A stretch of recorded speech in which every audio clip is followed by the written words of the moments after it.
I'm talking about Cape Breton, which is an island off of the coast of the east part of Canada. But at the same time that Dominion government agents were enticing East and Central Europeans to come to settle the West and develop it for agriculture, there were steel company and mining agents in those very same Eastern European villages in many cases, enticing people to come to Cape Breton Island to work in the steel mines and, or rather the steel factory and the mines there.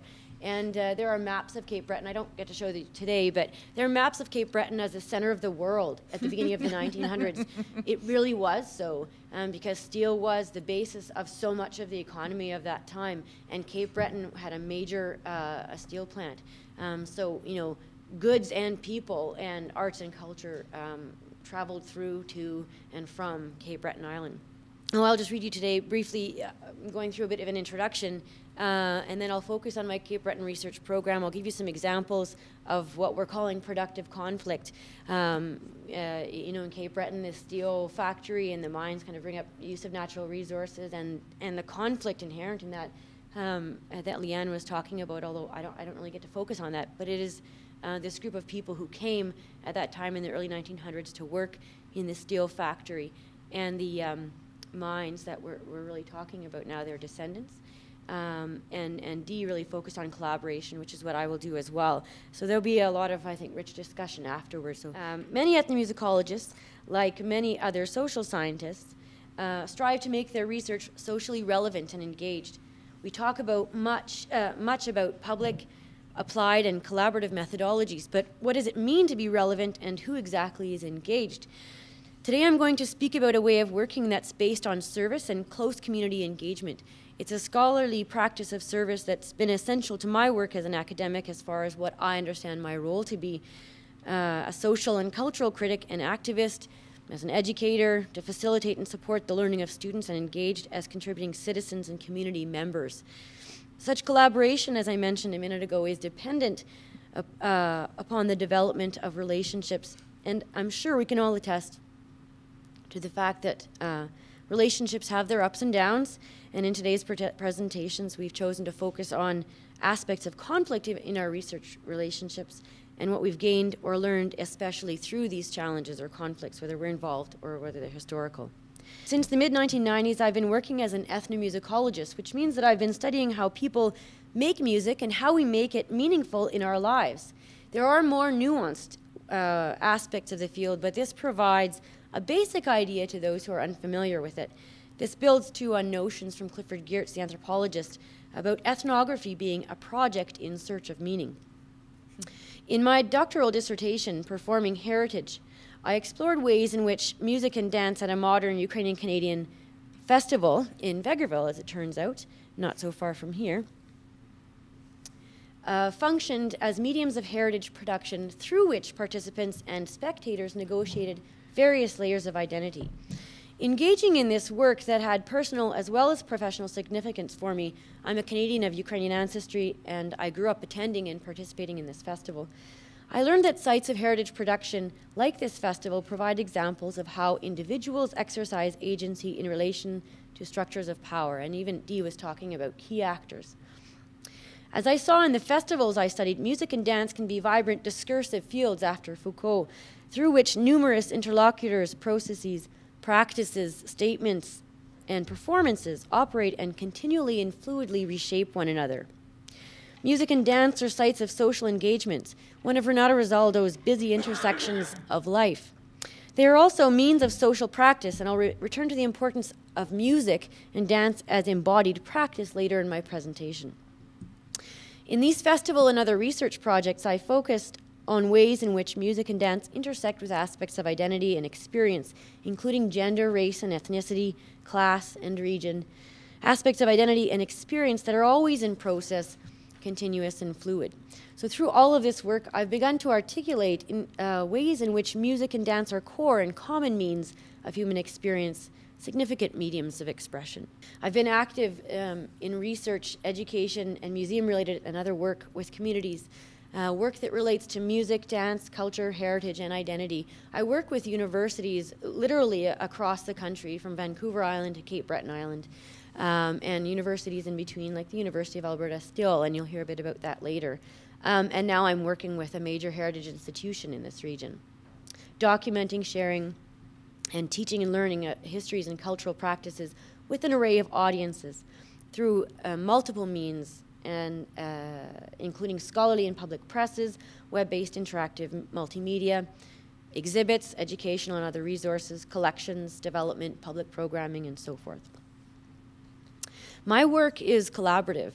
After Luke Lassiter and others, the research problems, processes, and aims are defined together with the research participants. I now turn my attention to a long-term collaborative project underway with Ukrainian communities in Cape Breton. In 2008, I was invited by the Center for Cape Breton Studies at Cape Breton University to engage with local Ukrainian communities. And this is just a slide that helps me talk about how I began the research project. So I was invited by CRC in Intangible Cultural Heritage, Dr. Richard McKinnon, to work with Ukrainian communities. He knew they were present on the island, and he was running the Center for Cape Breton Studies that had a mandate to study a diversity of Cape Breton cultures, but no one had expertise in these other cultures. The experts in culture and heritage at the university, and he was the primary one, were specialists in Gaelic culture, which is predominant there, and a bit in Acadian culture. And I'd been working with Ukrainian communities for a while, so he asked me to come and see if there might be some way in which we could contribute through the center. So in early stages of work, I asked the Father Roman there, who's in his vest, giving a bit of a talk to the community. I asked how we might be useful, and he asked me to give a presentation. At that presentation, we engaged in some dancing together, and that's part of sharing and really investing in processes with one another. It's also a way of breaking down some barriers and engaging in a social activity, one that's valued by people who are present. And that led to some research plans.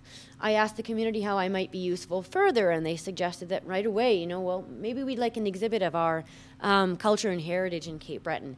And so thinking about the exhibit as a deliverable, I began to conduct a short series of preliminary research trips and studies, and through that I began learning about Cape Breton's Ukrainians in the context of the island's culture. Drawn to Cape Breton's mines and steel mills during the 19th and early 20th centuries, Cape Breton's Ukrainians have been overshadowed by the island's Scottish and Acadian heritage, as exemplified in tourist sites like the Fortress of Louisbourg, the Highland Village, and Celtic Colours Festival. Despite a multi-ethnic population, Nova Scotia is a place that has in many ways been tartanized or made Scottish. And I mean, I saw a house that, we can only show so many pictures in a day, but a house that was literally painted in tartan. That's one of my favorite photos from Cape Breton. During a series of short-term site visits in 2008 and 2009, while conducting interviews with a core group of research participants, I was asked to create an interactive multimedia at the CBU Art Gallery. The exhibit, based on my original research, introduced Cape Breton Ukrainian communities and culture, and explored both the historical and contemporary practice of Ukrainian stage dance in the area.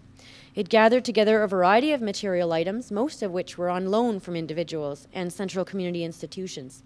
Items including icons and other church artifacts, passports and immigration documents, literature and news clippings, photos, recorded music and music scores, instruments, and a stage backdrop painted in the 1920s, which you can see in the very rear of that photo in the gallery, costumes, and stage properties.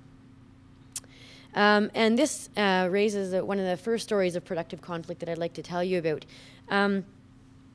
Cape Breton Ukrainian communities, and that's a plural. There are two main centers. One of them is in Glace Bay, which is a mining town about a 20-minute drive away from Sydney, which is the second largest city in all of Nova Scotia. It's the largest city in Cape Breton Island. And then there are two different communities, in fact, in that city of Sydney, two different groups of Ukrainians. One of a group of people who would primarily work in the steel plant, and one who would be working in the coke ovens part of the steel plant. So between all of these, there were different class distinctions, and this was important in people's lives. I mean, when people would tell stories about, my husband bought me this fur coat when they were at church, that really affected others who couldn't afford, even food for their children. It really was quite a poverty-stricken area that is, to this day, one of the poorest regions of this country. Now, due to some internal conflicts, including a major one, which I'll tell you about a little later, a good number of people in these communities had not come together already for decades by the time I was there in 2008. This exhibit integrated the loaned materials of many different people from different segments of these communities, and they did come together in celebration, although it took some time to bring people together. It also stirred up some past tensions and irritated some old wounds. And one in particular, one of the mothers had embroidered Ukrainian dance costumes, and then they became part of what was shared around in the dance group. But eventually, all costumes would come back to the homes. One set of costumes didn't come back to this one family. I won't mention names. But they participated in the exhibit, and this family came to the museum exhibit opening. And one of the family members, the daughters, found in a display of costumes that we had, she said, "Hey, that's my costume. My mother and I have been looking for it for decades, since the 1980s. And so she asked, where did you get those costumes? And I said, well, I can't talk about who the donors are, but I'll certainly bring that up with folks. And so I took the opportunity to speak with the people who had shared those costumes with the exhibit.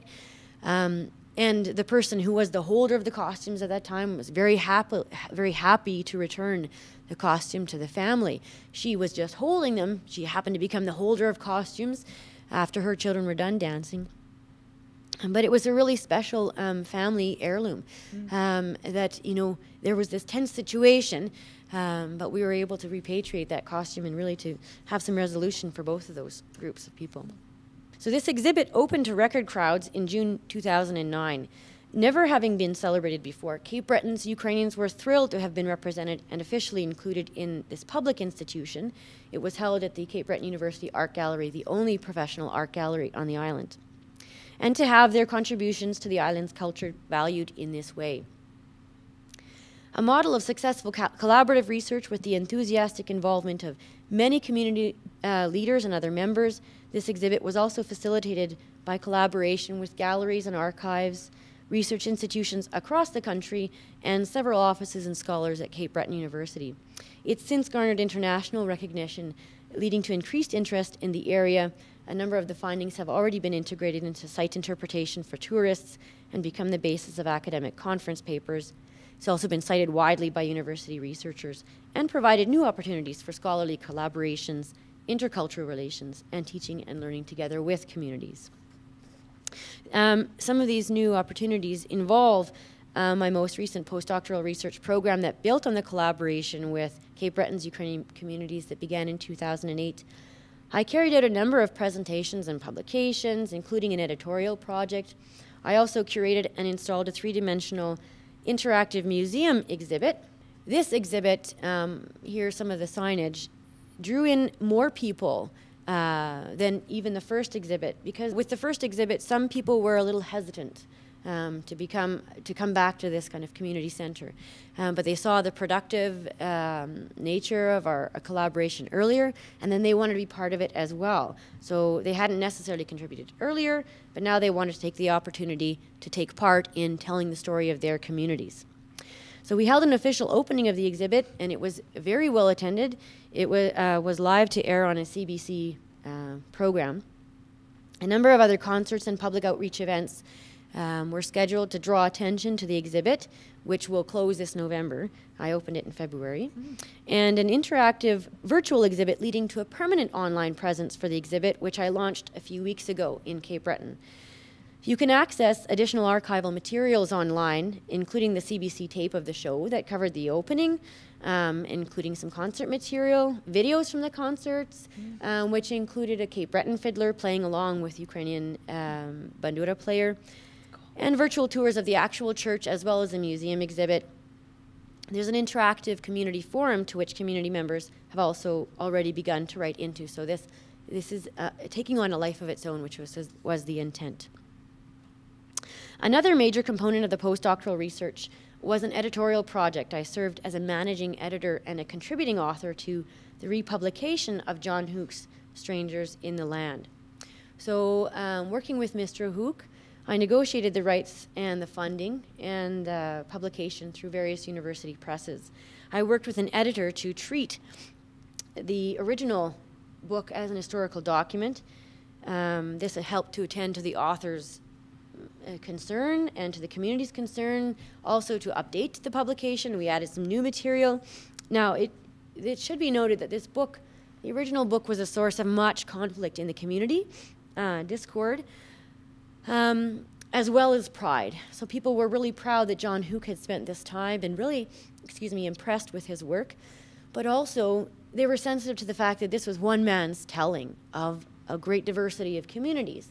And some stories were left out that people thought were important, or some were not told the way that they would have liked them told. So it also drew attention to the fact that Ukrainians, who by the end of the 1900s wanted to distance themselves from a communist history, Ukrainians had at one time been very involved with labor movement and communist affiliations. And Cape Breton was a major center of labor activism in the early 1900s. So in treating it like a historical document, this book, we maintained its integrity as one. We honor the work of the man and his tremendous amount of work, research and care and writing. But we were also able to introduce new voices through the introduction and new material. A bit of conflict, though. The original new introduction that I wrote, Mr. Hook wasn't pleased with. He felt that the footnotes that I had made in hoping to, bring this book to a wider academic audience, he felt that they somehow diminished his work because he hadn't included footnotes. And he was concerned about how it would be framed then. So we removed the footnotes and I changed the tone and we published it as this book that you see here.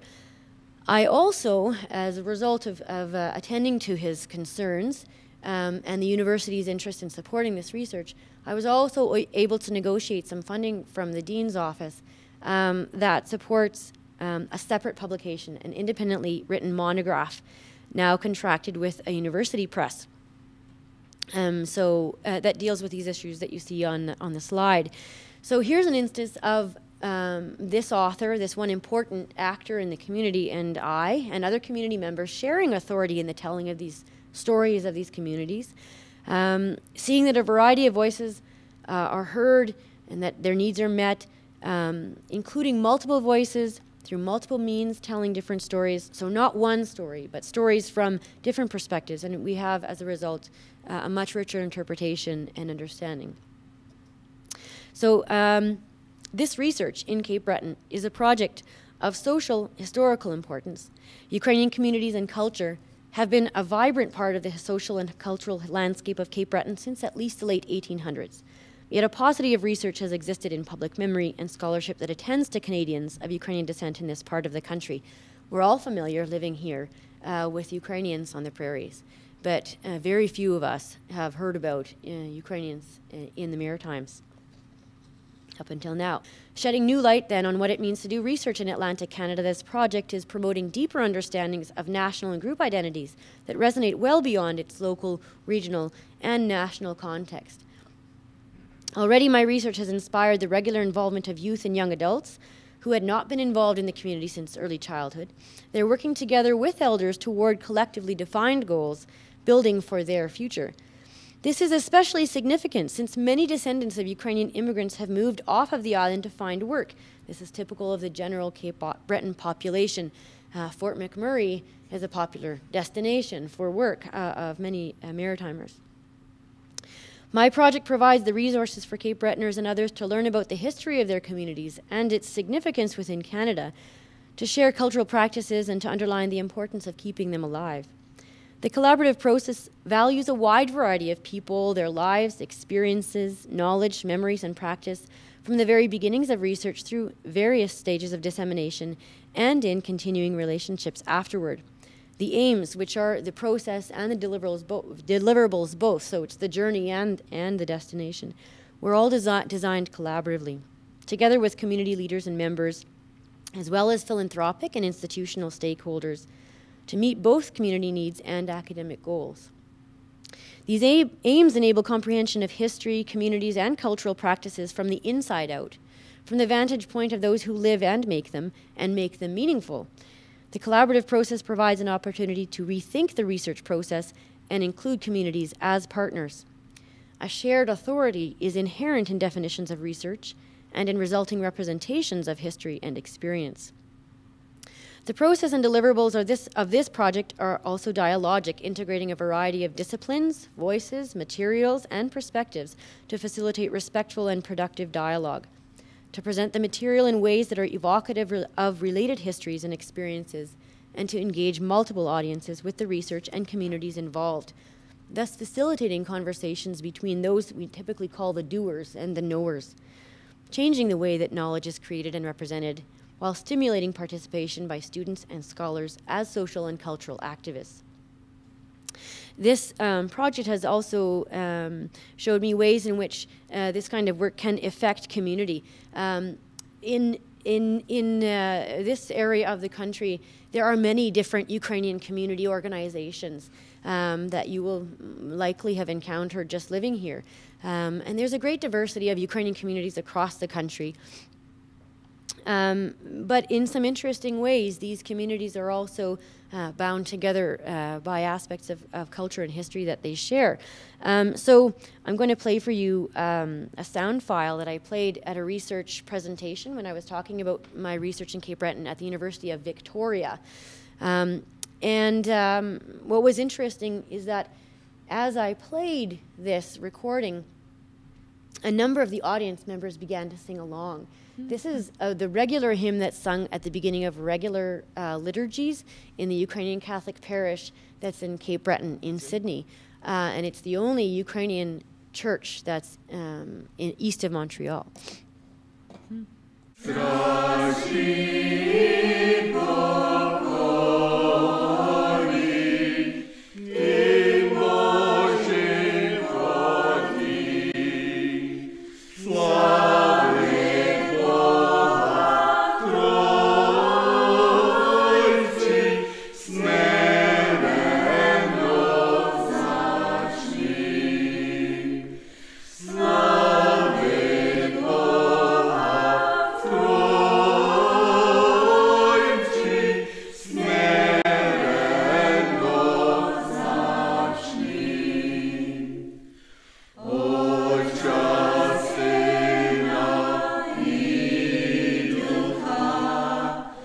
Like to listen to more of that, it's online too.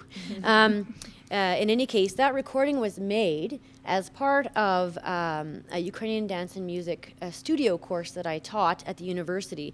We taught and learned and performed together. We also did recordings together with students and community members in university spaces and then in community spaces as well. So it was a really nice example of collaboration through teaching too. So just before I begin my closing segment, I'd like to draw your attention to my current SSHRC-funded web portal project, for which I was recently awarded $190,000 to create this web portal that attends to a greater diversity of East and Central European communities and cultures in Cape Breton. And in this project, I'm working with a number of community organizations and partner institutions in Canada and the United States, and also in Central Europe. At the University of Alberta, for example, we're working with the Worth Institute, with Folkways Alive, and the cool Ukrainian and Canadian Folklore Center. So the communities that we're addressing include Ukrainian, Polish, Croatian, Hungarian, and Jewish communities in Cape Breton, communities between whom there have historically been significant tensions and conflicts. Yet in Cape Breton, just as in their East and Central European homelands, these groups have chosen to live amongst one another, and together they found ways to live and work together. Already an interesting little conflict in representations has arisen. Originally the title was called East European Communities and Cultures in Cape Breton, but an early meeting at a Polish community center, a number of people came up to the research team and pointed out that they are Central Europeans, not Eastern Europeans. So we were glad to have their feedback to see that their care and engagement already at this early stage, and we were able to attend to that. We changed the title to reflect their way of identifying themselves And now this has led to an even greater investment on their part. So we look forward to learning more with them and with the other communities that are slowly coming on board over the course of this research program we just began. I was granted the funding in the spring. And through this project, we'll continue to tell stories of Cape Bretoners, integrating a greater number of voices, using a greater variety now, Web 2.0, variety of interactive media. We're constructing a virtual musical Cape Breton world that Dr. Michael Frischkopf in Ethnomusicology here is creating with partners in Japan. So a greater variety of means to tell these stories and to reach out to communities at a greater distance. Ethnography always begins with and works from the knowledge and experiences of our research participants.